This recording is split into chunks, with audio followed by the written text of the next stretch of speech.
할렐루야. 사랑하는 여러분들, 우리 1월 새해 들어서 창세기를 쭉 살펴보았죠. 이제 출애굽기 넘어갔습니다마는 창세기에서 여러분들 주요 인물로 아브라함 살펴보셨죠? 이삭과 야곱 그리고 요셉의 인생을 함께 살펴보면서 성경을 읽으셨습니다. 어쩌면요, 이 창세기가 성경 역사를 이해하는데 가장 중요한 핵심이 되는 부분이라고도 말할 수 있습니다. 하나님은요, 창세기 이후로 등장하는 모든 세기에서요, 아브라함을 굉장히 많이 들먹거리십니다. 아브라함의 하나님, 이삭의 하나님, 야곱의 하나님, 자꾸자꾸 말씀하시죠. 심지어 신약으로 넘어와서도 아브라함을 이야기하면서 아브라함의 믿음에 대해서 여러 차례 신약 기자들이 이야기하고 있는 것을 볼 수 있습니다. 이것은 우리가 가만히 생각해 보면 좀 생각해 볼 만한 부분이 있는 부분이에요. 이스라엘 역사에서 하나님과 관계를 맺는 가장 중요한 도구로 사용되었던 것이 뭐죠? 여러분, 율법이에요. 율법. 이스라엘 민족을 이집트에서 구해내신 후에 하나님께서는 시내산으로 데리고 가십니다. 그리고 그 시내산에서 이스라엘 백성들에게 율법을 주세요. 그리고 그 율법을 통해서 하나님의 거룩하신, 하나님의 이 성품에 대해서 가르쳐 주십니다. 그 후세대에게 하나님과 올바른 관계를 맺는다는 것은 곧 율법을 지킨다는 말입니다.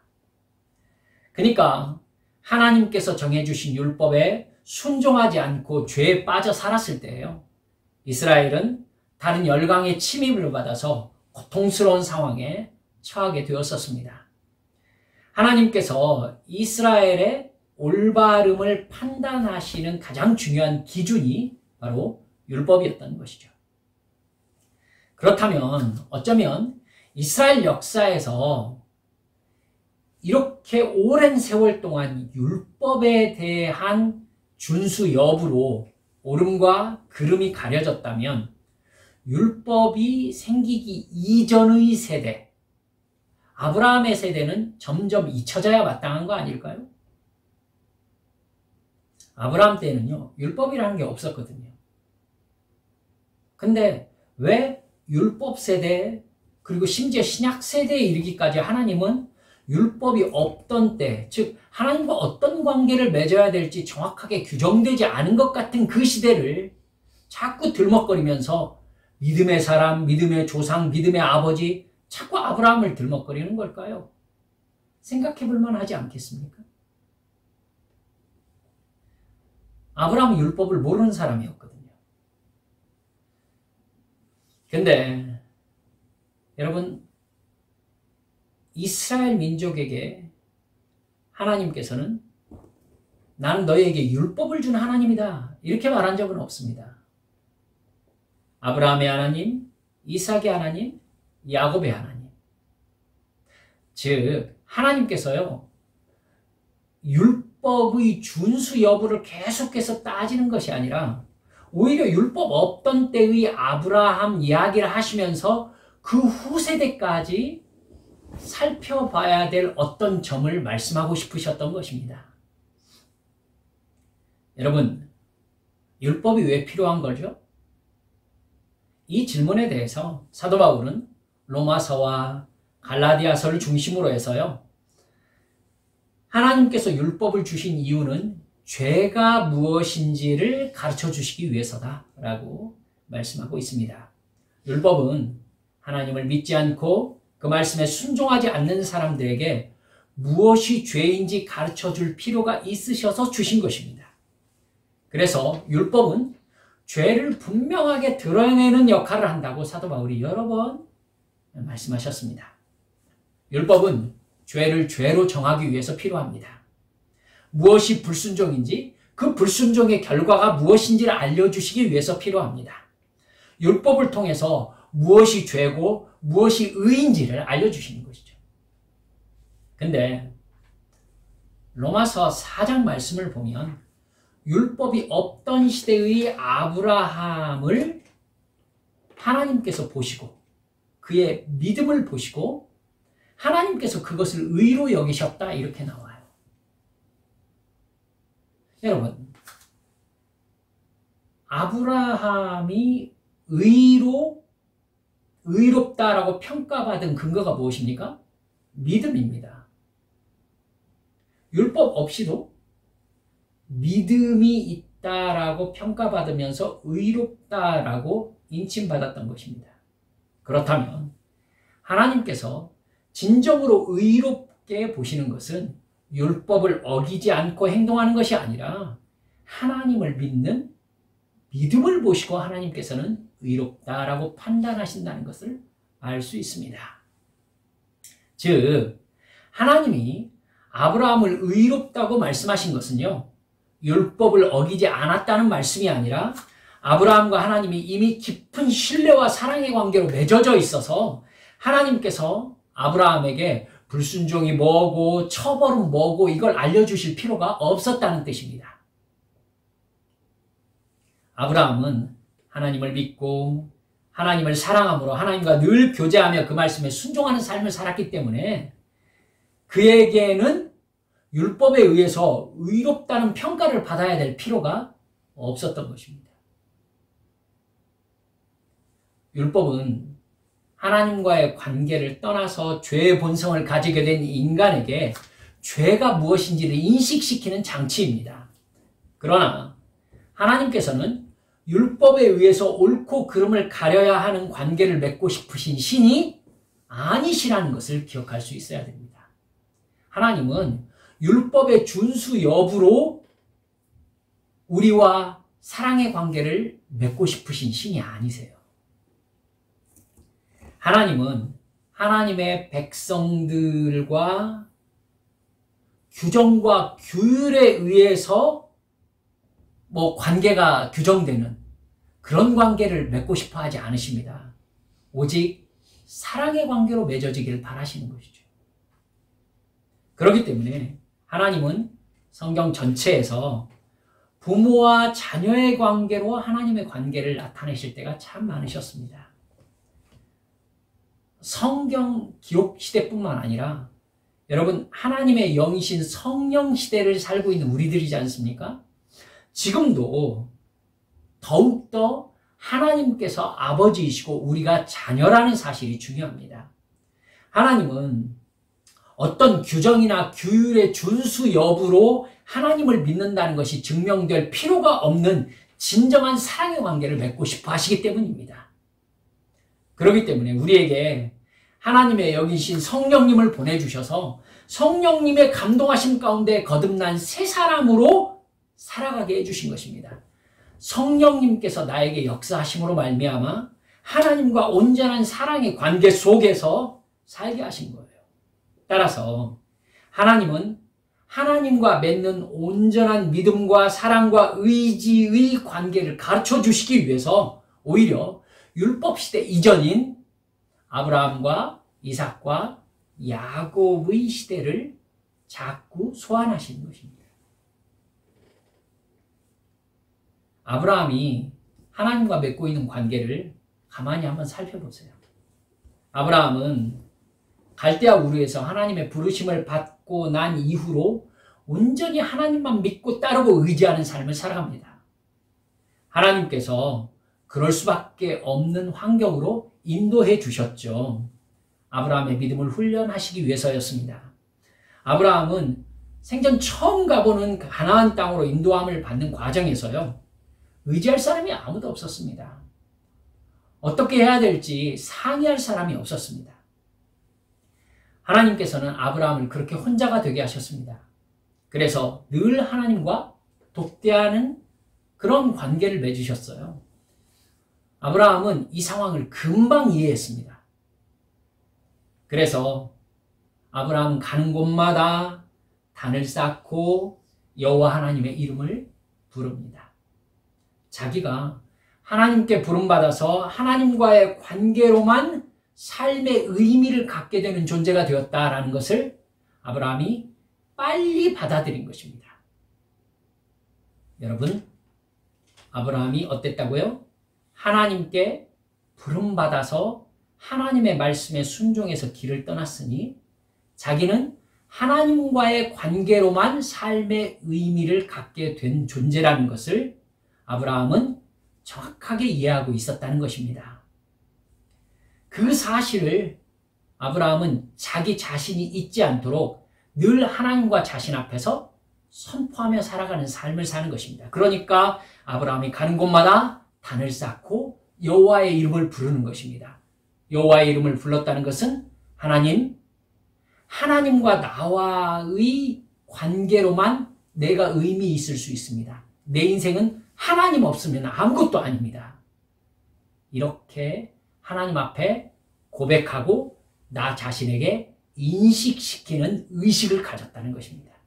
이게 오늘 우리가 드리고 있는 예배인 것입니다.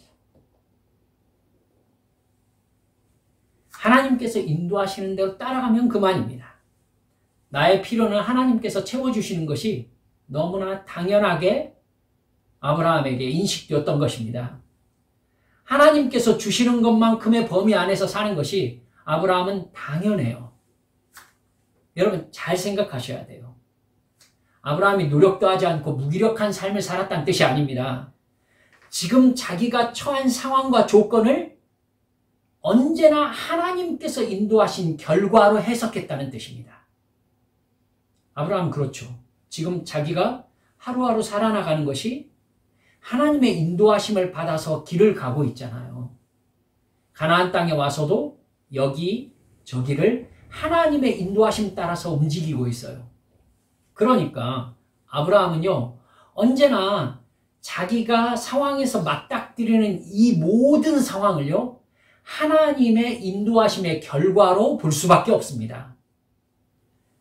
하나님이 아브라함 자기를 사랑하셔서 이 환경으로 인도하셨다라고 자기 상황을 해석하는 것이 아브라함에게는 습관이 되어 있는 거예요. 그러니까 자기가 처한 상황에서 최선을 다해서 하나님의 뜻을 이루며 사는 데에만 관심이 있는 겁니다. 여러분, 이런 아브라함의 마음은요, 하나님과 후손에 대해서 이야기를 할 때 확 드러납니다. 창세기 15장 말씀을 보면은요, 하나님께서 아브라함에게 나타나셔서 이렇게 말씀하십니다. 아브라함아, 두려워하지 말아라. 나는 너의 방패다. 네가 받을 보상이 아주 크다. 이렇게 말씀하셨어요. 그러자 아브라함이 하나님께 이렇게 대답합니다. 저 같으면 감사합니다. 이러면은 지금 그 하나님의 복에 대한 답이 되겠잖아요. 근데 아브라함이 이렇게 얘기해요. 주 여호와 하나님, 주님께서 저에게 무엇을 주시렵니까? 저에게는 자식이 아직 없습니다. 저의 재산을 상속받을 자식이라고는 다마스쿠스 녀석 엘리에셀 뿐입니다. 이렇게 대답해요. 여러분, 아브라함이 무슨 생각을 하고 이 말씀을 드리고 있는지 한번 생각해 보시겠어요?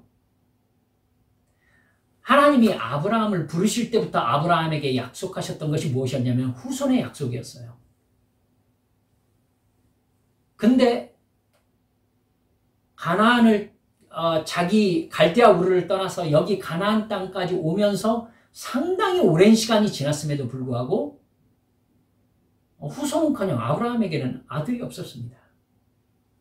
그러면 보통 하나님께서 딱 나타나셔서 무슨 말씀을 하려고 하시면 이렇게 얘기하지 않겠습니까? 하나님, 지금 분명히 저에게 큰 민족이 되게 하시겠다고 약속하셨지 않습니까?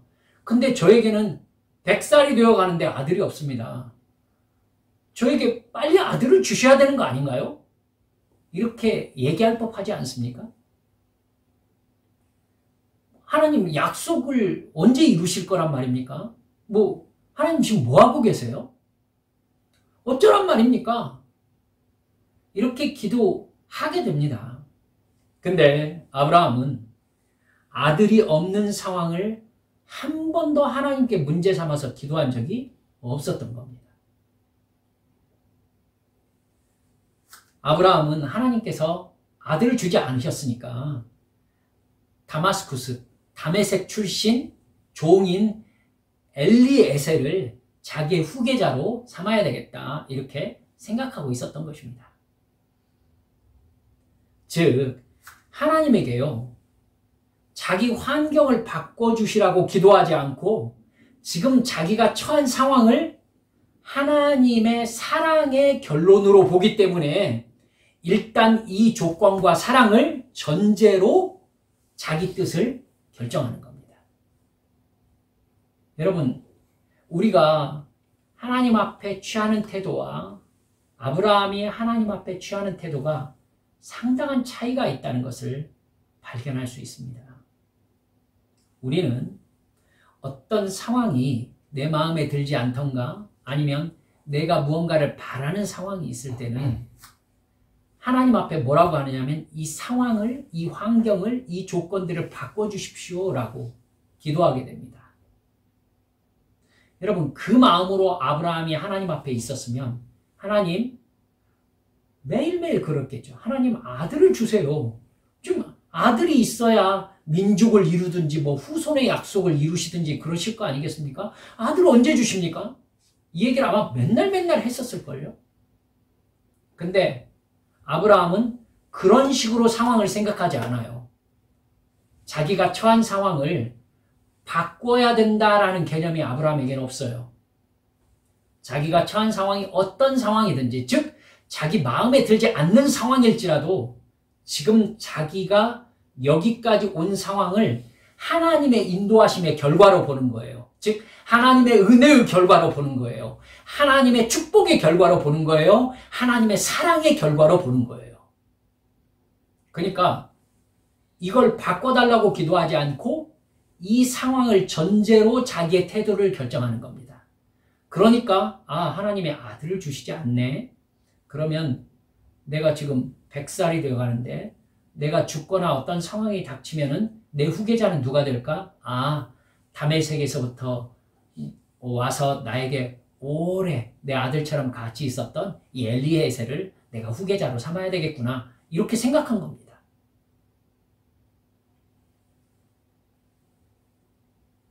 이 태도가 우리에게 알려주는 게 참 많습니다. 우리 자신의 태도를 비추어 보아야 될 태도가 아닐까 이렇게 생각이 되는 겁니다. 아브라함에 대해서 기록한 창세기에서 여러분 읽으셨지만 아브라함이 자기가 바라는 소원이나 가지고 싶은 것을 달라고 기도한 적이 있던가요? 아브라함이 하나님께 이런 기도를 드렸더니 하나님께 이렇게 응답받았다라고 기록한 부분이 창세기에 나오던가요? 없습니다. 아브라함이 하나님께 한 번 간구했던 적이 있었습니다. 뭡니까? 소돔에 의인 10명이 있으면 멸망시키지 말아달라고 하나님께 청원하는 것이었습니다. 심지어 여러분 하나님께서 아브라함에게 아들을 제물로 바치라는 정말 비상식적인 말씀을 하신 적이 있습니다. 여러분도 아시겠지만 제가 하나님의 말씀을 폄하하려고 지금 이런 비상식적이라는 말을 쓴 게 아닙니다. 하나님은 그 후로 아들을 바치라고 어느 누구에게도 한 번도 말씀하지 않으셨습니다. 근데 아브라함에게 아들을 바치라고 하셨어요. 그러면 적어도 이게 진짜 하나님께서 원하시는 것인가에 대한 진위 파악을 해보려는 마음의 열망이 들지 않았을까요? 아니, 하나님께서 저에게 100살에 주신 아들입니다. 근데 얘를 잡아가지고 지금 하나님께서 인신 제사를 받으시겠다고요? 하나님 맞으십니까? 이렇게 물어볼 법한 이야기 아닙니까? 하나님은 사람을 죽여서 바치는 제사를 받지 않으십니다.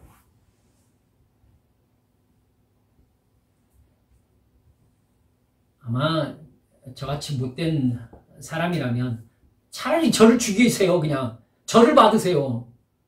이렇게 말할 것 같아요. 아브라함의 태도를 통해서 여러분 뭘 볼 수 있어요? 아브라함은 아무 생각이 없어요. 볼수록 참 내가 이거 어떻게 해석해야 되나라는 생각이 들 때가 있을 만큼 아브라함은 하나님과의 관계에서요, 자기 생각이 없어요. 그냥 하나님만 바라봐요. 하나님의 말씀에 대해서 다른 생각 자체가 없어요. 그냥 하나님이 말씀하시면 믿어요. 그리고 그냥 해요. 아들 데리고 그냥 가는 거 봐요. 부인 사라에게 어디 간다고 말도 안 하고 아들을 지금 죽여서 불태워 드리려고 장작 메고 지금 가는 거거든요. 근데 부인한테 말도 안 하고 가잖아요. 생각이 없어요, 그냥. 무엇이든지 하라면 합니다. 하나님이 말씀하셨고 그 말씀에 순종하는 것이 자기의 운명이라고 믿습니다. 아브라함은 자기를 사랑하시고 보살피시는 하나님의 은혜와 사랑에 대해서 추호도 의심이 없어요. 하나님은 나를 사랑하신다. 하나님이 인도하시는 모든 길, 하나님이 나와 맺고 계시는 모든 관계는 사랑이 전제되어 있다. 그걸 내가 이해하지 못할 수 있지만은 하나님은 분명히 나에게 무슨 말씀으로 뭘 하라고 하시든지 그건 하나님의 사랑이다. 아브라함은 이 마음이 흔들리질 않아요. 어떤 상황에서. 심지어 아들을 죽여서 바치라는 말씀 앞에서도 흔들리지 않아요.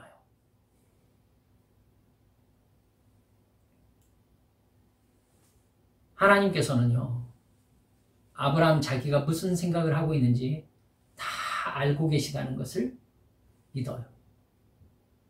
하나님께서 아브라함에게 필요한 것을 다 알아서 채워주고 계신다고 믿어요. 그러니까 자기가 하나님께 뭔가를 달라고 할 필요를 느끼질 못하는 거예요. 그냥 자기가 처한 상황에서 하나님의 말씀에 순종하는 데만 관심이 집중되어 있습니다. 이런 관계를 맺고 있으니까 아브라함에게 율법이 필요했겠어요? 여러분, 이런 관계가 하나님을 온전히 신뢰하는 관계입니다.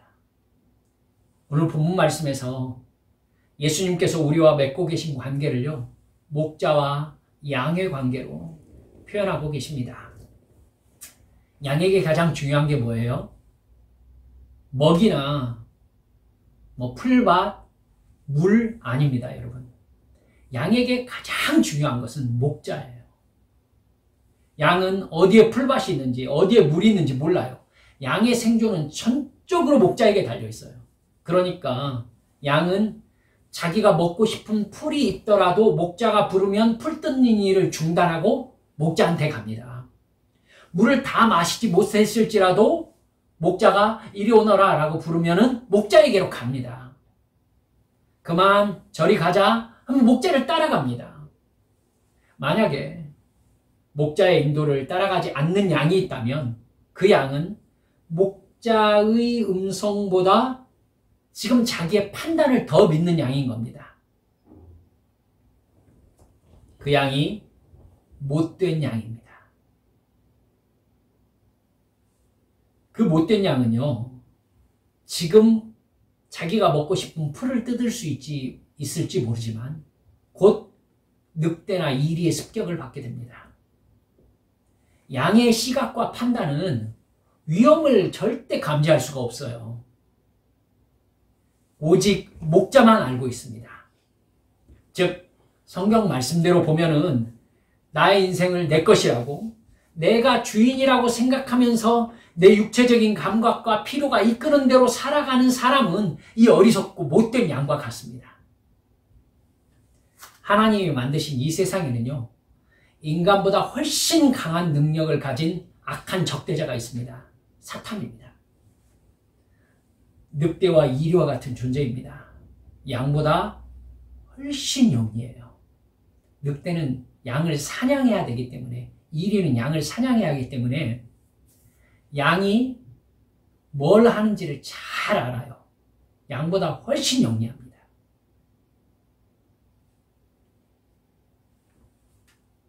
여러분, 사탄은 그런 이리와 같은 그런 성품을 가지고서요, 인간에게 목자 따라갈 필요 없다고, 지금 뜯어먹을 풀이 있지 않냐고, 여기 물이 있지 않냐고, 그러면서 네 마음에 있는 네 생각대로 살라고 유혹합니다. 네 본성대로 살라고. 좋은 게 좋은 거라고.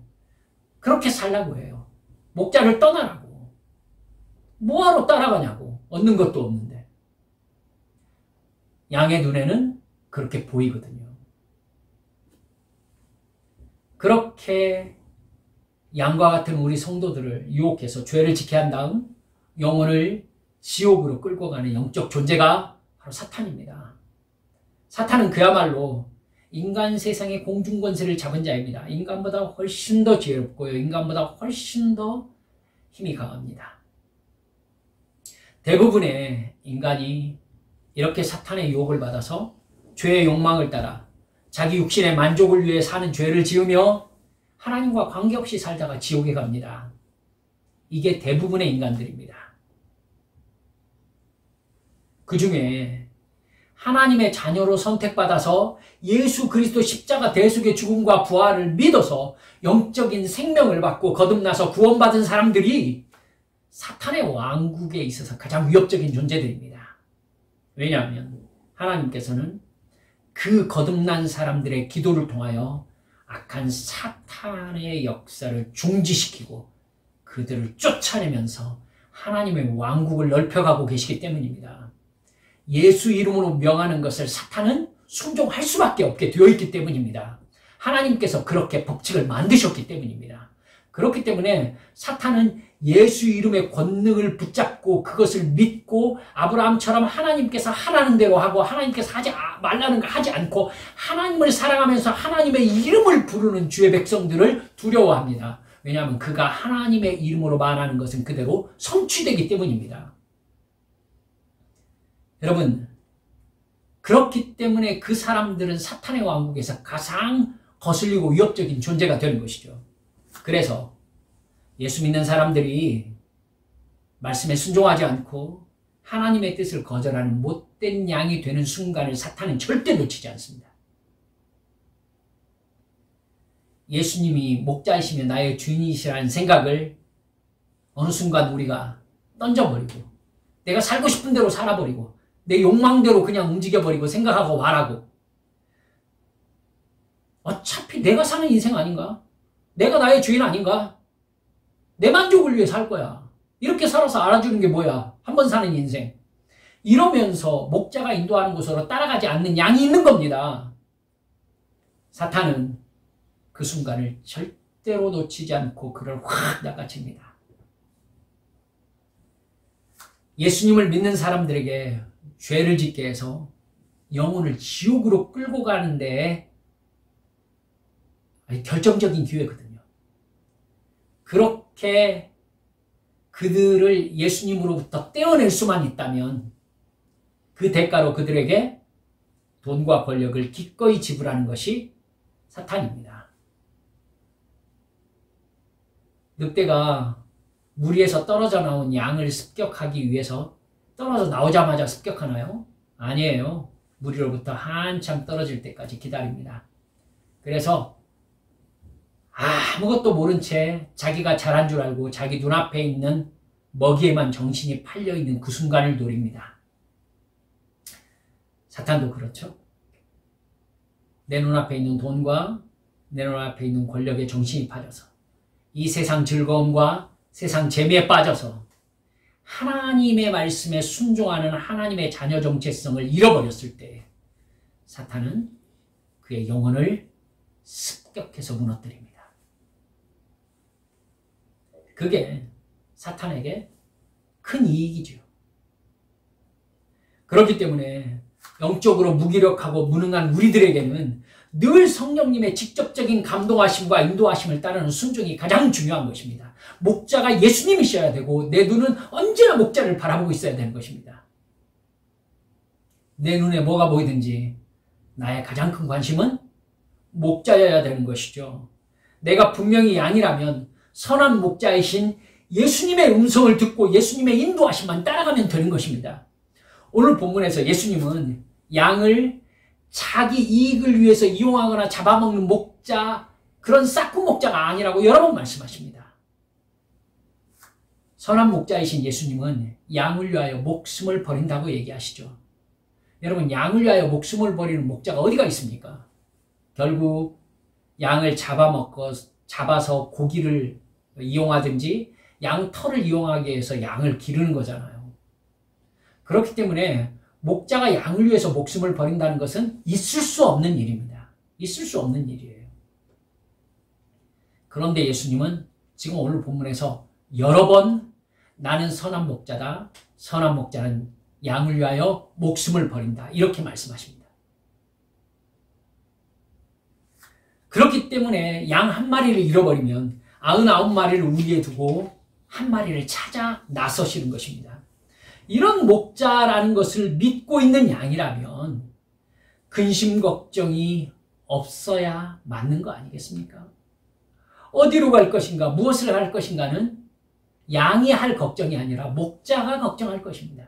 목자가 결정하는 거예요. 목자만 보이면 되는 겁니다. 양에게는. 내 인생을 내가 계획하고 내가 보기에 좋은 길을 따라가는 것은 우리 몇 주 전에 함께 살펴보았던 롯이 소돔성을 향하여 가는 것과 똑같습니다. 아브라함처럼 사실 하나님 앞에 굳이 막 달려들어가지고 내 소원을 이루어줘 달라고 막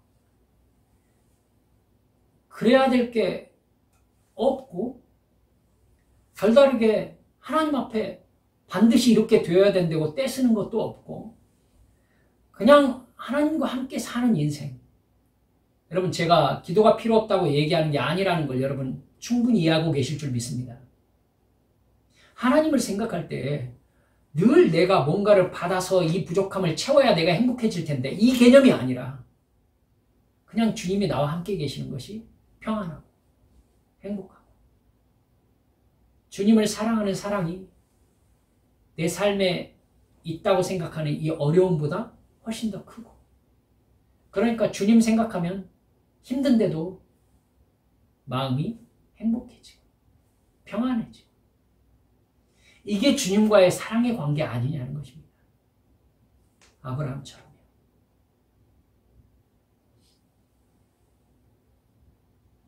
그러니까 주님과 함께 사는 것, 이게 믿음의 삶인 거죠. 가라는 곳에 가고 서라는 곳에 서고, 그곳에서 주님의 이름을 불러서 내가 하나님께 속한 존재임을 시인하고, 내가 해야 할 일 그냥 하는 거죠. 그렇게 목자의 인도함을 받고 있는 것을 느끼는 양은요, 그 상태를 가장 편안해하죠. 가장 행복하죠. 걱정이 별로 없는 거죠. 내가 뭐 해야 되고 앞으로 무슨 일이 닥칠지 양은 걱정하지 않습니다. 그건 목자의 몫이니까. 목자는 내가 앞으로 너에게 사랑을 주겠다 이렇게 말씀하지 않아요. 지금 너를 사랑한다고 하세요. 앞으로 너에게 이걸 주겠다 이렇게 얘기하지 않으시고 지금 먹을 걸 주세요. 그리고 양은 목자가 주는 것 먹고 배부르면 되는 겁니다. 그러니까 목자는 지금 이 순간 목자가 가장 나를 사랑하고 있는 중이라는 걸 언제나 알고 있어요. 그래서 양은 다시 말씀드리지만 어디로 갈지 걱정하지 않습니다. 목자의 음성을 듣고 따라가면 되는 겁니다. 내가 고민하지 않을 고민에 사로잡혀서 마음의 평안을 뺏기지 마시라는 말씀입니다. 어차피 고민해야 양은 알 수 없습니다.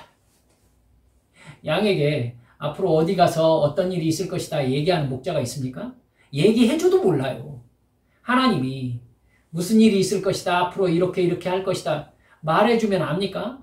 몰라요, 여러분. 몰라요. 그냥 주님께서 인도하시는 대로 따라가면 되는 겁니다. 나는 예수님의 양입니다. 예수님은 언제나 나를 사랑하십니다. 지팡이와 막대기로 내가 길을 벗어났을 때에도 의의 길로 다시 인도해 오십니다. 참새 2마리가 한 양에 팔리지 않느냐. 하지만 하나님 아버지의 뜻이 아니면 한 마리도 땅에 떨어지지 아니하느니라 주님께서 분명히 말씀하셨어요. 나는 내가 아니라 하나님의 것입니다. 나에 대해서 하나님은 나보다 훨씬 더 잘 아십니다. 완벽하게 아십니다. 나의 가장 사소한 것까지도 주님의 인도 아래에 있습니다. 그런 사실을 인식하고 있는 양은 두려워할 필요가 없습니다. 걱정할 필요가 없습니다. 그냥 단순하게 오늘의 순종을 할 뿐입니다. 그럼 나의 인생을 어디로 인도하실지는 목자의 선하심에 맡깁니다. 이게 율법 시대가 아닌 그 시대에 살았던 아브라함의 믿음이었던 겁니다. 믿음이 뭡니까? 예수님이 나의 목자라는 사실 안에서 사는 나의 삶입니다. 하나님이 나를 사랑하시는 아버지라는 사실 안에서 사는 나의 삶입니다. 즉 영원한 지옥에 들어가야 될 나 대신 죽음의 죗값을 치르고 나를 구원하셔서 영생을 주신 이해할 수 없는 사랑과 은혜에 대한 나의 반응이 믿음인 것입니다. 그럼 내가 지금 하나님의 사랑과 예수님의 구원과 성령님께서 나와 함께 계신다는 것을 믿고 있다는 것은 하나님이 지금 나에게 은혜와 사랑을 베풀고 계시다는 것을 믿고 있다는 뜻입니다. 어떤 상황일지라도요. 내가 아브라함처럼 주님을 믿고 순종한다는 것은 지금 이 순간 내가 하나님의 은혜와 사랑을 받고 있다는 확신이 있을 때 가능한 일인 것입니다.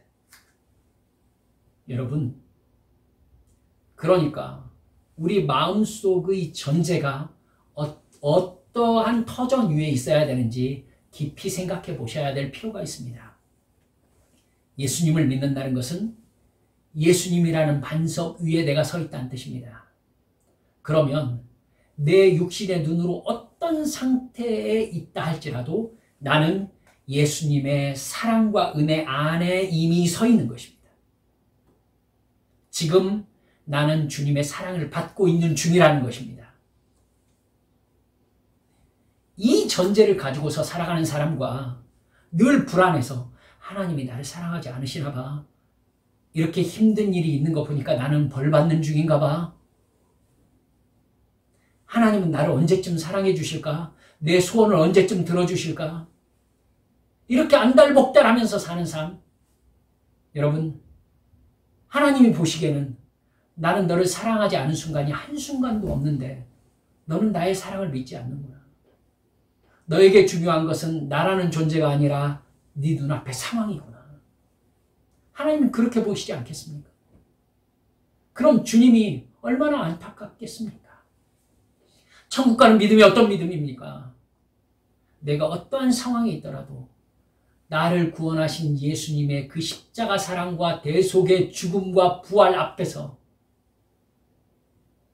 나는 영생을 얻은 사람으로서 기뻐할 뿐입니다 라고 얘기할 수 있는 이 믿음을 가져야 여러분 구원받은 믿음인 것입니다. 이 믿음을 갖고 있었던 초대교회의 성도들과 주의 사자들은 자기가 생명을 예수 때문에 잃어야 되는 상황일지라도 두려워하지 않았습니다. 왜냐하면 진짜 삶이 시작되는 순간에 처해 있기 때문입니다. 기쁘게 죽음의 길을 걸어갔지요. 저도 그런 믿음을 가지고 있지 못합니다.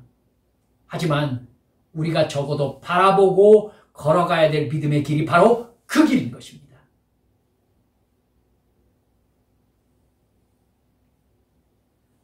믿음으로 산다는 것은 지금 내가 어떠한 상황에 있더라도 하나님께서 나를 사랑하시고 은혜를 베푸신 결과 지금 이 상황 안에 들어와 있다라고 믿는 것입니다.